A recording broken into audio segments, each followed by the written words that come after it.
Welcome to episode 9 of Research Without Tears, the rough draft. The rough draft in my class should be taken very seriously. I take it very seriously, and students who kind of do it at the last minute and have it really short and don't put a lot of information in it, that's going to hurt them. So procrastination at this point is a very bad idea. So we're going to talk about 3 things. How does a rough draft work? What does it do for the student? And what does it do for me, the instructor, when you do a good or a bad rough draft? So let's talk about how a rough draft works. In my class, things are a little different. This may be one of those differences that is new for you. I don't collect your rough draft, mark it up, and then return it. The research shows that it's far more successful to sit down with the student and discuss the rough draft than it is to just hand the student a marked up page that may look like it's bleeding green and just expect the student to be able to interpret all of that green marking.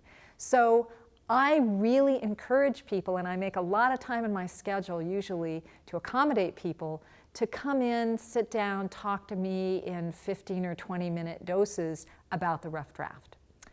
A second thing to understand about how the rough draft works is that the final paper needs to be significantly more developed than the rough draft. They can't be essentially identical with something stuck on in the middle or a few things added here or there, because what that tells me is that there was no rough draft. You basically went straight from your outline to a final draft. And a rough draft is really pretty important in here because no writer ever manages in the first draft to get to everything they want to communicate. It's very important to learn how to revise and to see writing as a process where you're continually improving and perfecting. It's not something you kind of throw onto the page and turn in, I'm done. In college, you really do need to polish, and a rough draft gives you a chance to do that.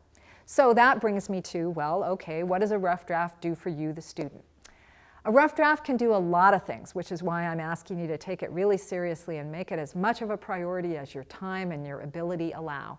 A rough draft, number 1, can keep you on schedule. It's really a good way to check to see, have you done your research, have you learned MLA, and are you doing the writing in a way that's going to get you to the end in a timely manner. It also, number 2, can help you see where the gaps are in your paper. If you've got plenty on the first section and good information about the last section, but not very much in the middle, or you're missing some subtopics, you're going to see that the minute you start writing that rough draft. It can also help you check your progress based on what I'm requiring. You can go back to whatever I've assigned and say, okay, I've got that, but I still don't have that. And oh no, I forgot, she's going to have me do this other thing. So you can kind of check it against the requirements. Fourthly, it can help you see the weak spots in your paper or your research while there's still time to address them. Maybe you really still aren't clear on MLA, or maybe you don't have anything to say in conclusion. So you know that that's stuff you want to work on before you turn in the final draft.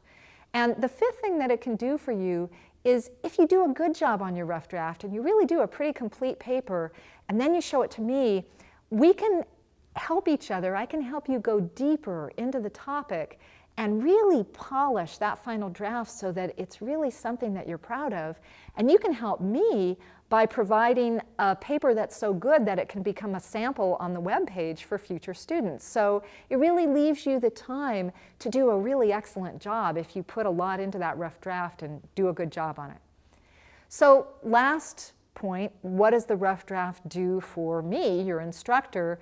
It does a lot. And so if you don't do a rough draft, that tells me a lot. And if you do kind of a shoddy rough draft, that tells me a lot. So the first thing it does, it shows me whether you understand MLA style. There is no way to fake it on the rough draft. If you don't understand MLA style, I'll see that. It also helps me evaluate the quality of your research. I can give you some validation if it's looking good, or I can say, you know what, this looks like Wikipedia and The Onion and children's book sources, and I'm getting worried. When are you going to get your scholarly sources? So I can kind of give you that little push to get out there and do that research. Thirdly, it can reveal the quantity of your research, aside from the quality, And we can look together at what the gaps are, and I can tell you, well, yeah, this one's really important, spend a lot of time on this, or yeah, that's a little gap, but it's not going to be that significant, so research it if you have time. I can give you that kind of feedback about how to spend your time. Fourthly, it provides an opportunity for me to check on your organization. You've probably figured out by now that organization is a pretty big part of my research assignments, and I'll be able to see, based on what I see in your rough draft, how you're doing with that. So that's a really important thing to be focusing on. Fifthly, it gives me an opportunity to talk to you and to discuss whatever challenges or concerns you have and to address them and wave them away if they're not important, or underline them, or suggest ways that you can work with them and solutions so that you don't have to stay up late at night worrying about your research paper. Let's get those dealt with and out of the way so that you can move on with your life and get this done and get your A. So that's what the rough draft does. Take it seriously, I take it seriously, and I'm looking forward to seeing yours.